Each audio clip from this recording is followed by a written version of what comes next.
আসসালামু আলাইকুম এভরিওয়ান, আশা করছি সবাই ভালো আছেন। আজ নিয়ে এসেছি আরও একটি নতুন রেসিপি, তা হচ্ছে ডিম আর ময়দা দিয়ে দুনিয়ার সবচেয়ে সহজ উপায়ে একটি নাস্তা অথবা ইফতার অথবা স্ন্যাক্স, যেটাই আপনার বলে থাকেন। এই নাস্তাটি এত লোভনীয় যে সবাই পছন্দ করবে। আশা করছি ভিডিওটি আপনাদের ভালো লাগবে। চলুন শুরু করছি। আমি এখানে একটি পাত্রের মধ্যে 2টি নর্মাল টেম্পারেচারে ডিম নিয়েছি। ডিম 2টি অবশ্যই নর্মাল টেম্পারেচারে হতে হবে। আর এখানে নিয়েছি হাফ কাপ পরিমাণ পেঁয়াজ কুচি, প্রয়োজন মতো লবণ দিয়েছি 4টা-5টা কাঁচামরিচ কুচি করে দিয়েছি, 1/4 কাপ দিয়েছি ধনেপাতা কুচি। আর এখানে দিয়েছি একটি নুডলসের প্যাকেট মশলা। এখন ভালো করে এই উপকরণগুলো ডিমের সাথে আমি ফেটিয়ে নিচ্ছি।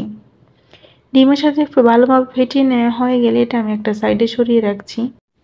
এখানে আমি 1 কাপের মতো ময়দা নিয়েছি আর 2 টেবিল চামচের মতো নিয়েছি চাউলের গুঁড়া। চাউলের গুঁড়োটা দেওয়ার চেষ্টা করবেন, তাহলে নাস্তাগুলো অনেক বেশি ক্রিস্পি এবং অনেক বেশি মুচমুচে থাকবে এবং হবেও। এখন প্রয়োজন মতো পানি দিয়ে ঠিক এমন একটি ব্যাটার তৈরি করে নিতে হবে। আমি অল্প পরিমাণ করে পানি দিয়ে ভালো করে ব্যাটারটাকে বানিয়ে নিচ্ছি। আমার ব্যাটারটা ঠিক এইরকম একটা পর্যায়ে এসেছে, তখন আমি একটা সাইডে এটা রেস্টে রেখে দিচ্ছি এবং চুলাতে চলে যাচ্ছি।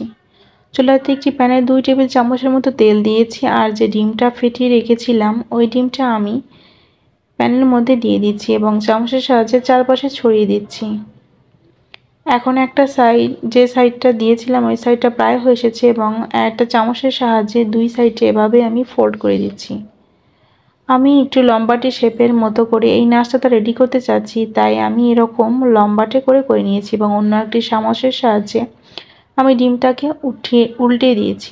আর চামচের সাহায্যে আমি ডিমটাকে এভাবে লম্বালম্বি শেপ করে কেটে নিচ্ছি। আপনারা যে কোনোভাবে কেটে নিতে পারেন। ডিমগুলো ভালো মতো ভাজা হয়ে গেছে এবং একটা পাত্রে তুলে রাখছি। যে ব্যাটারটা আমি রেডি করে রেখেছিলাম এই ব্যাটারটাকে এখন আমি অন্যান্য উপকরণ দিয়ে ভালো করে মিশিয়ে নিয়েছি। 1/4 কাপ দিয়েছি ধনেপাতা কুচি, হাফ চামচ করে লাল মরিচের গুঁড়া এবং হলুদের গুঁড়া দিয়েছি, হাফ চামচ করে আদা রসুনের বাটা দিয়ে দিয়েছি এবং ব্যাটারটার সাথে ভালো করে মিশিয়ে নিচ্ছি। এখানে আমি প্রয়োজন মতো লবণটা ব্যবহার করে নিচ্ছি এবং মিশিয়ে নিচ্ছি। তারপর চুলাতে চলে যাচ্ছি।